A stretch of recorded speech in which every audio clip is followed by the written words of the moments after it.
Absolutely. That's you brought up a good point there, right? Is the whole consistency. And Mhm. I myself cannot emphasize how important that consistency is. Yeah. Right? Like the way we market ourselves has changed over the years. But what Mhm. hasn't changed is the need to be constantly in front of people. Oh, yeah. It's so important. I always say to people, like, have you heard of the mirror exposure effect? No, do Okay, so explain. it's something Coke does. So basically, it's like this psychological phenomena. The more you see something, the more you just start trusting it. So there's like probably know like in the 80s, like the like, know, and trust Trust, sales yes. funnel. Yeah.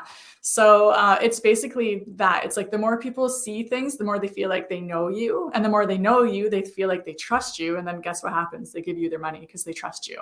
So it's like when I walk in at a gas station, I'm thirsty. I only look at two drinks, a Coke and a water, not Aquafina, like whatever spring water. So why? I'm not looking at new things. I see a Coke and I'm like, Coke, even though I'm not necessarily wanting a Coke, but it's too overwhelming to look at like 50 different drinks. So I go to the one I know, like, and trust. So I'm like, that's what it is for people. The more you are out there, the more I'm talking to people, the more I'm out there and they hear my voice and see my face, the more they're like, well, some people might not like me, but the more they like me, and then they're like, you know what? Yeah, I can trust her to take care of these things. Let's go. So I'm just always saying to people, get out there, get out there, get out there. I didn't have selfies before I started this job. It's just, I'm like, if you're a small business owner, you are now in the selfie business. Like, just get in front of people. So, Yeah. Well, this is what I think. I think whatever business we're in the media business first, yes. and then we're into the business that we got into.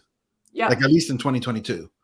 Oh, 100%. Yeah, we all like people spend hours on their phone. And the fact that business people aren't getting in front of people on their phone blows my mind. I'm like, where else can you get people's basically undivided attention?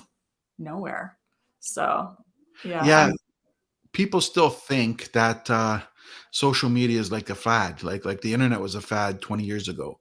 You know what yeah. I mean? Like, and although the platforms will change over time, Mhm. the concept won't.